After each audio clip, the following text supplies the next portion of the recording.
Guro, ang makasalanang alagad na ito ay hindi ang banal na anak. Sa silid ni Kim Mengdi, tinanong ni Kim Mengdi si Chuxiu, ano ang sinabi mo kay Holy Master kanina?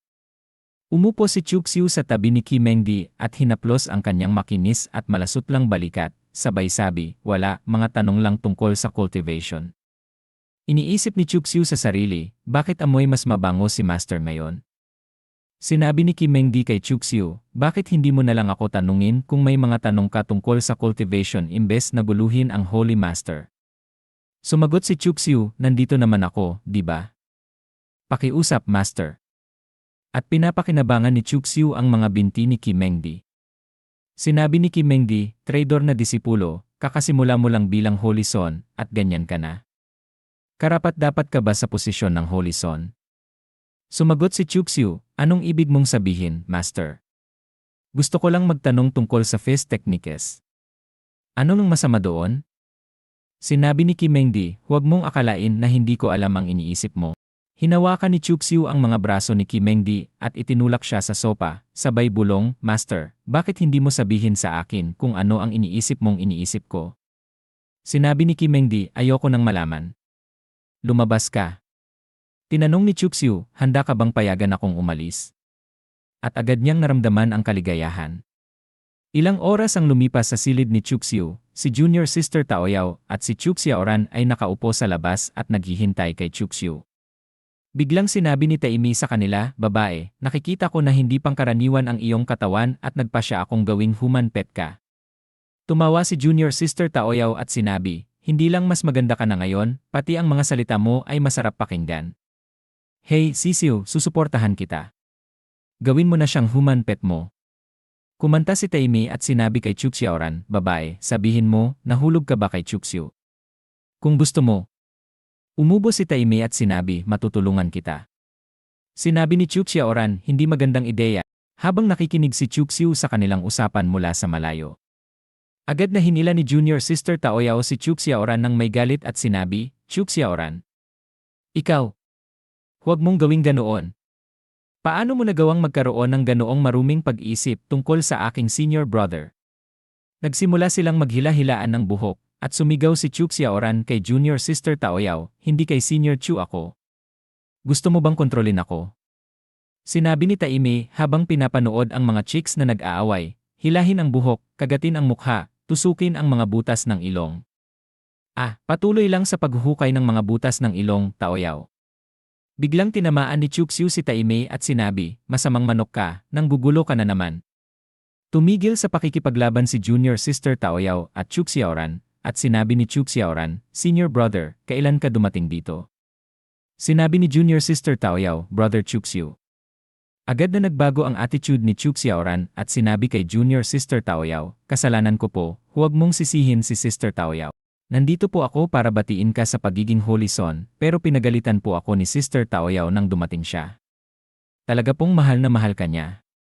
Nagalit si Junior Sister Taoyao at sumigaw, Chuxiaoran. Walang hiya ka.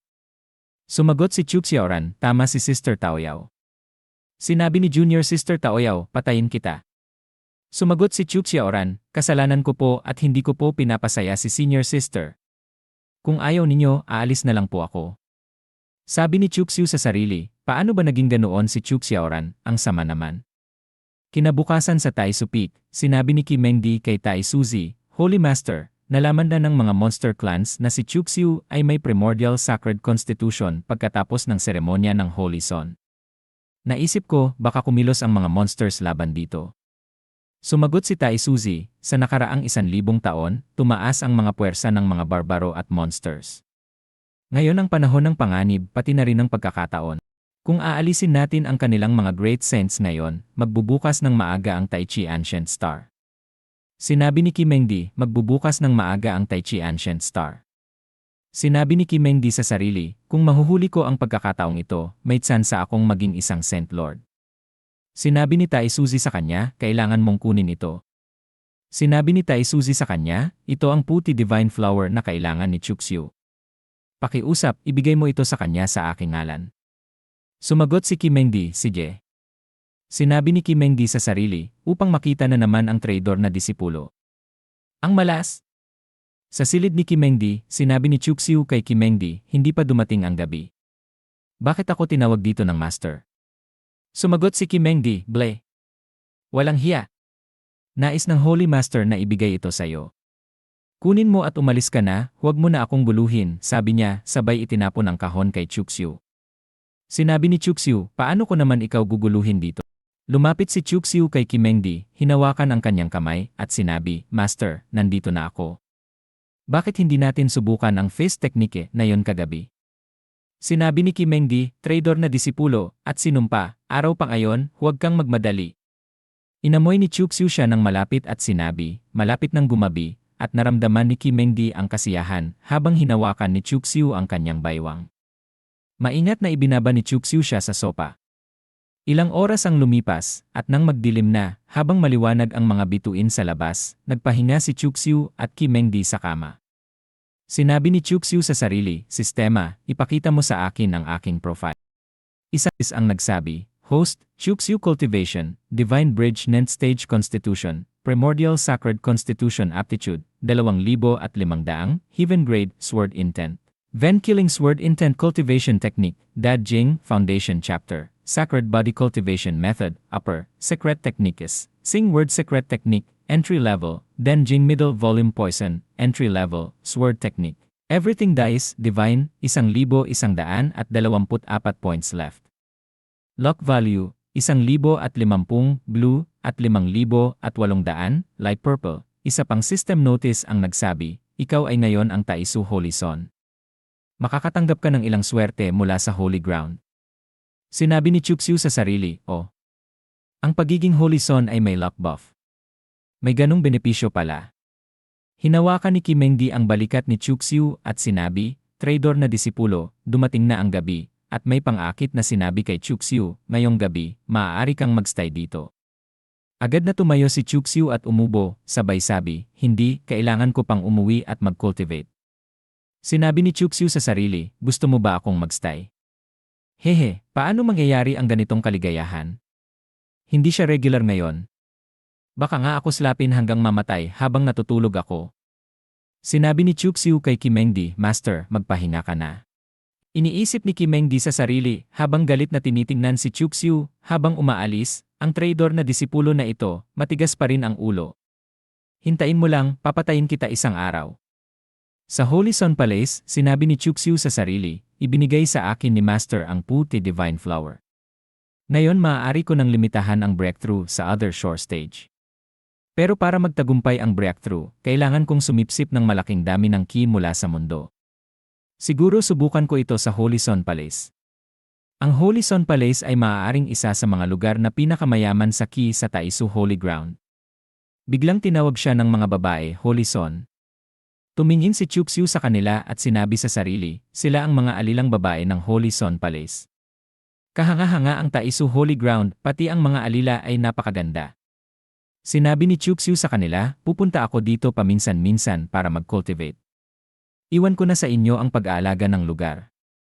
At sabay-sabay nagsabi ang mga babae, Holy Son, pwede kang mag-cultivate, kami nang bahala sa iba. Sinabi ni Chuxiu habang tinitingnan ang pond, ang densidad ng ki dito ay napakataas. Ang pag-cultivate dito ay maaaring magpabilis ng aking proseso ng maraming beses. Tumalon si Chuxiu patungo sa platform at sinabi, ito ang tamang lugar. Binuksan niya ang kahon, at isang system notice ang nagsabi, Host has consumed the heavenly treasure puti Divine Flower. Do you want to initiate limit breakthrough? Sumagot si Chuxiu, breakthrough. Isa pang system notice ang nagsabi, breakthrough complete. 10,000 breakthrough points ang kinonsumo, 68,000 breakthrough points ang natira. Biglang dumating ang isang lumilipad na karwahe, at ang trooper na walang shirt ay nagsabi, Princess, ito ang legendary Holy Son Palace. Tumingin si Chuxiu sa lumilipad na karwahe at nag-isip, Princess. Isang karwahe ang lumipad sa kalangitan. Sa loob, dalawang babae ang nakatingin sa labas, sina Chanhua at Qiyu. Sinabi ni Chanhua, hindi talaga mabibigo ang Taisu Holy Ground. Sumagot si Qiyu, napakalaki, mas maganda pa kaysa sa Royal Palace. Sa kabilang bahagi ng karwahe, naroroon ang ikapitong prinsesa ng Great Ming Empire, si Zhu Ziyu. Sinabi niya, huwag masyadong magtaka, Qiyu. Bilang ang pinakamalakas na puwersa sa timog, syempre malaki ang teritoryo nito. Paano pa ba ito ikukumpara sa palasyo? Tumingin si Chuxiu sa lumilipad na karwahe at nag-isip sa sarili, mukhang si Zhu Beiyu. Isa kaya siya sa mga inapo niya? Isang lili ang nahulog at nahuli ito ni Chuxiu habang tinitingnan. Sinabi ni Chuxiu sa sarili, "Oh, si Sister Hua ay iniisip ako." Sa gabi, sumakay si Chuxiu sa kanyang lumilipad na bangka. Sinabi niya, "Sister Hua, tinanggap ko ang iyong bulaklak at narito ako." Sinabi ni Hua Luffy, "Congratulations sa iyong pagsulong sa iyong cultivation." Iniisip niya sa sarili, talaga, dumating siya. Sinabi ni Chuxiu, "Hindi naman ganun kalaki ang improvement, pero si Sister Hua, lalo ka pang gumaganda." Hinawakan ni Chuxiu ang mga kamay ni Hua Luffy at sinabi, "Kanina, nabanggit ko sa Holy Master ang tungkol sa kasal natin. Alam mo ba kung anong sinabi ng Master?" Hinila ni Hua Luffy ang kanyang mga kamay, pinigilan ang dibdib, at sinabi, "Siyempre, hindi siya pumayag dahil hindi tayo bagay." Muling hinawakan ni Chuxiu ang mga kamay ni Hua Luffy at sinabi niya na ipagkakaloob ang kasal basta't pumayag ka. Habang hawak ang mga kamay ni Hua Luffy, iniisip ni Chuxiu sa sarili, ang lambot. Sinabi ni Hua Luffy, "Akala mo ba papayag ako, Jinan?" Sayhing, sinabi ni Chuxiu, "Sayang naman, aalis na ako sa Holy Ground para mag-training.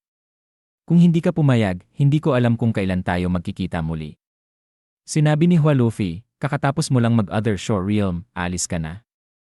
Pumita si Chuxiu ng puting bulaklak mula sa bukirin at sinabi, "Inane, hindi ko pwedeng manatili lang sa Holy Ground magpakailanman. Hindi ako magiging malakas sa ganoong paraan. Hindi ko rin naman talaga gustong umalis sa Holy Ground."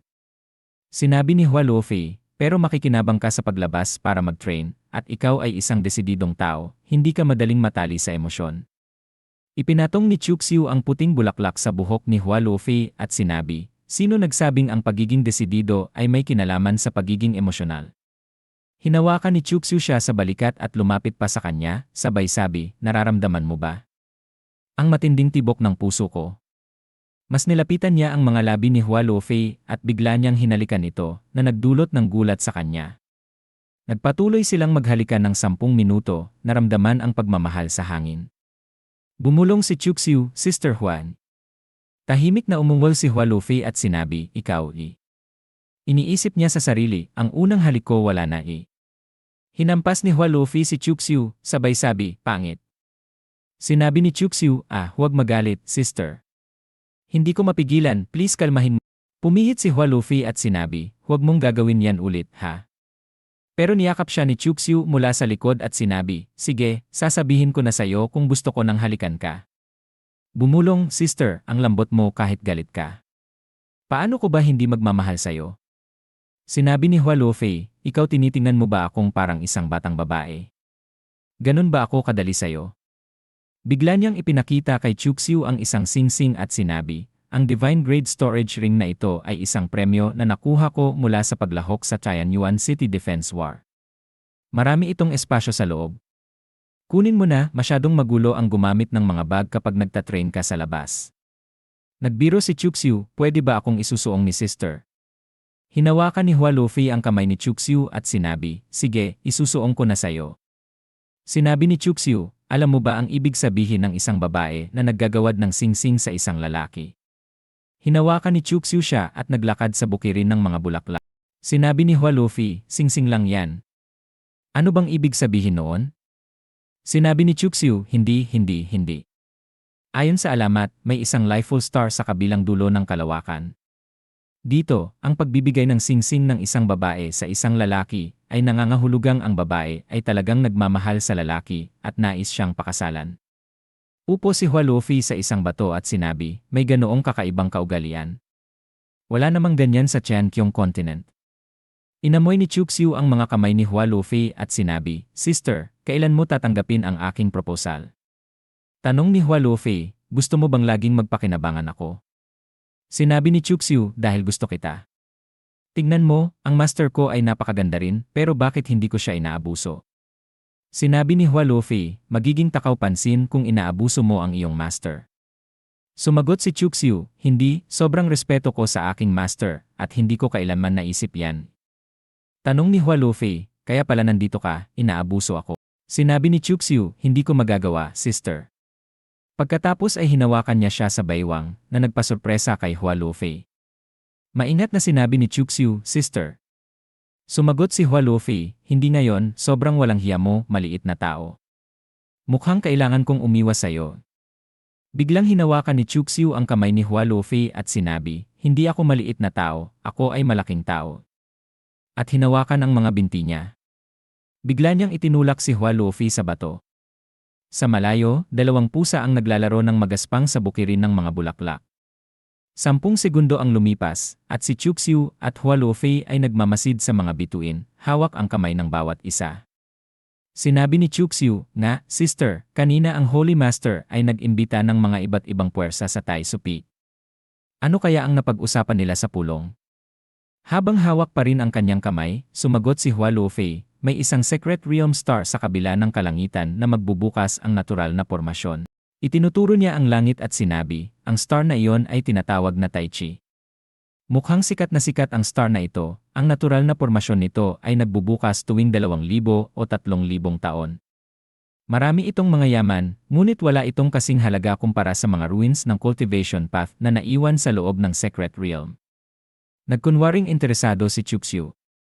Nagpatuloy si Hua Luofei, napakaswerte nga na kahit ang dakilang santo, na nakatanggap ng pamana ng emperador, ay nakapag-breakthrough at naging Saint Lord, siya ang naging pinakamalakas sa buong kontinente. Nagseryoso si Chuxiu at tinanong, kailan magbubukas? Sinabi ni Hua Luofei, magbubukas ang Tai Chi Ancient Star sa loob ng 1 taon, 5 o 6 na buwan sa pinakamagaang, 8 buwan sa pinakamahaba. Tanong ni Chuxiu, pupunta ba ang master ko? Sinabi ni Hua Luofei, Lali, pupunta rin ang Yunxia Peak Master. Kailangan niyang maghanap ng pagkakataon upang maging Saint King sa Tai Chi Ancient Star. Iniisip ni Chuxiu sa sarili, walang masamang mangyayari kay Master, hindi ba? Kung may mangyari, saan ako maghahanap ng aking aral? Naalala ko si Mengdi na nakatali sa kama at sinabi sa sarili, dapat ko kaya siyang itago at i-lock para manatili na lang sa bahay tulad ng isang bata imbes na maglakbay. Hinawakan ni Hua Luofei ang kanyang mukha at sinabi, huwag mag-alala. Hindi mahina ang Yunxia Peak Master, kahit sa kanyang antas, walang kapantay ang lakas niya. Saan ka naman pupunta para mag-train, maliit na tao? Sinabi ni Chuxiu, hindi ko pa alam. Pupunta ako kung saan magdadala ng tadhana. Alam ko lang na papuntang Hilaga si Liu Hongyi, pero hindi ko alam ang mga detalye, kaya kailangan ko lang magsiyasat habang nagpapatuloy. Umakyat si Chuxiu at sinabi, Sister, may nais ka bang sabihin bago tayo maghiwalay? Bigla siyang umupo, lumapit kay Chuxiu at hinalikan siya. Nagpakita ang isang system notification, notice, keke. Bumulong si Hua Luofei, walang nakakahiya kung tumakas ka mula sa isang kalaban na hindi mo kayang talunin. Sinabi ni Chuxiu, huwag mag-alala. Sa isang ibang eksena sa silid ni Chuxiu, sinabi ni Zhu Ziyu, ang ika-7 prinsesa ng Great Ming Empire, ang ika-7 prinsesa ng Great Ming, si Zhu Ziyu, ay narito upang makita ang Holy Son. Kasama niya si Mufian. Sinabi ni Chuxiu, pwedeng huwag na nating gawin ang mga kaugalian. Elder mo, may kailangan ka bang dalhin si Princess Ziyu dito? Iniisip ni Chuxiu sa sarili, kaya pala siya, inapo siya ng ika-7 prinsesa ng Great Ming Empire, si Zhu Ziyu. Sinabi ni Mufian, narinig namin na aalis ang Holy Son para maglakbay. Katuwang, ang Great Ming Empire ay magkakaroon ng bagong hari sa trono. Nais ng Holy Master na sumama ka sa ika-7 prinsesa patungong Great Ming at kumatawan sa Tai Su Holy Ground para dumalo sa seremonya. Iniisip ni Chuxiu, talaga namang gustong gawing abala ako ni Sister Hua. Sinabi ni Chuxiu, sige, wala naman akong plano kung saan pupunta, bakit hindi ko nalang bisitahin ang Great Ming? Sinabi ni Zhu Ziyu, ang aming kaligayahan na makakadalo ang Holy Son sa Great Ming. Iniisip niya sa sarili, akala ko, swerte na ako na makakuha ng isang Low Saint Elder, sino mag-aakalang ang Holy Son mismo ang dadalo sa seremonya. Iniisip ni Chuxiu, 45 taon na ang nakalipas, nang ako ay nasa Godly Power stage pa lamang, aksidenteng nakipagkaibigan ako sa prinsesa ng Great Ming. Siya ang panganay na prinsesa ng Great Ming, si Zhu Biyu. Nagkaroon kami ng isang romantic encounter. Sinabi ni Chuxiu, kung wala ng ibang bagay, aalis tayo bukas.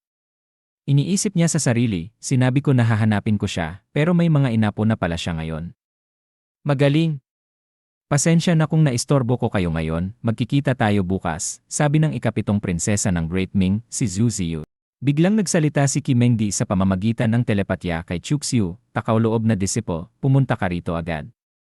Sumagot siya, hindi, masakit ang aking bewang ngayon. Nagulat si Qi Mengdi nang marinig ito mula kay Chuxiu habang kumakain siya ng mansanas. Iniisip niya sa sarili, kawalang hiyaan. Nakaprepare na ako, ngunit tinanggihan ako ng takaw loob na disipulo. Sa storage court, kumuha si Qi Mengdi ng isang berdeng kahon mula sa mga estante at mumiti habang hawak ito.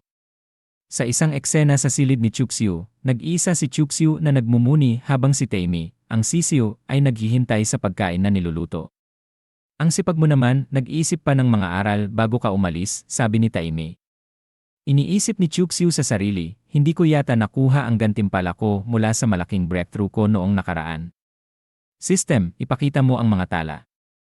A system notification said, System notice, natuklasan na ang host ay nakamit ang Primordial Sacred Constitution, Divine Bridge Stage Breakthrough. Na-trigger ang espesyal na gantimpala, kalahati ng Zize Secret Technique. A system notification said, Claim. Bulong ni Chuxiu, kunin. Iniisip niya sa sarili, ang system ay nagbigay sa akin ng isa sa 9 na secret techniques, ang Zize, bilang gantimpala sa breakthrough na ito. Ang Zize ay ang pinakamalakas na healing technique. Kapag ito ay na-master, isang patak ng dugo ay kayang mag-regenerate ng buong katawan. Sa halaga, kasing halaga ng Xing ang Ze. Sa buhay ligtas, mas mahuhusay ang Ze. Saya nga lang, kalahati lamang ang nakuha ko ng Ze secret technique, kaya't malaki ang kabawasan ng epekto. Kung makuha ko ang kumpletong Z Secret Technique, magbabalik ng porma ang pangatlong galaw ng aking espada. Sinabi ni Taimi, habang kumukuha ng piraso ng karne, Little Chu, gusto mo bang matikman ang inihaw na kuneho? Hindi mo na ito matitikman kapag umalis ka na sa holy ground. Sinabi ni Chuxiu, hindi, matutulog lang ako. Biglang, isang tao ang tumayo sa likod ni Taimi at nagsabi, nasaan ang aking takaw loob na disipulo? Si Qi Mengdi yon. Sinabi ni Taimi, babae, natutulog si Little Chu. Walang pwedeng makistorbo sa kanya. Hindi pinansin ni Qi Mengdi si Taimi at dumaan siya sa tabi nito. Sinabi, isang maliit na sisiyo ang magtatrangka sa daraanan ko. Agad tumahimik si Taimi, ngunit dumugo ang ilong niya at tumambad ang mga mata niya dahil sa magandang tanawin mula sa ilalim ng kasuotan ni Qi Mengdi. Binuksan ni Qi Mengdi ang pinto at nagsabi, talaga bang natutulog siya? Habang si Taimi ay dumudugo ng malaki mula sa nakita niya. Pumasok si Qi Mengdi sa silid ni Chuxiu at tahimik na binantayan siya habang natutulog. Sa panaginip ni Chuxiu, maraming magagandang babae ang nagpapainit sa hot spring. Isang cultivator ang nagsabi, Holy Son, halika rito, Holy Son. Tumalon siya patungong hot spring at sumigaw, narito na ako. Lumingon ang mga babae patungo sa kanya habang siya ay nagdedeliryo sa panaginip. Biglang, sa tunay na mundo, pinisil ni Qi Mengdi ang mga tenga ni Chuxiu at sinabi, takauloob na disipulo, may anak ka na, tapos nagpapaligaya ka pa sa hot spring. Nagising si Chuxiu ng mabilis at sumigaw. Si Qi Mengdi, nakatabi niya, ay nagsabi, nagising ka na. Tanong ni Chuxiu, ha? Bakit ka nandito? Sinabi ni Qi Mengdi, ako ang iyong master, bakit hindi ako pwedeng nandito? Ipinakita niya sa kanya ang kahon at ang laman nito. Sumigaw si Chuxiu, anong ginagawa mo, pinapatay mo ba ako? Nakita ni Chuxiu ang laman ng kahon at iniisip, ito 7th grade dragon swallow. Kaya pala nandito si Master upang tamisin ang aking katawan. Tumayo si Qi Mengdi at nagsabi, hindi kita matutulungan ng marami kapag umalis ka na para mag-training, kaya tanggapin mo ito bilang paalam na regalo ko. Sinabi ni Chuxiu, Master, sandali lang. Hinawakan niya ang kanyang pulso at agad na tumayo, niyakap siya sa baywang, at dinala siya palapit sa kanya. Sinabi ni Qi Mengdi, takauloob na disipulo, bakit mo gustong magpaiwan ako?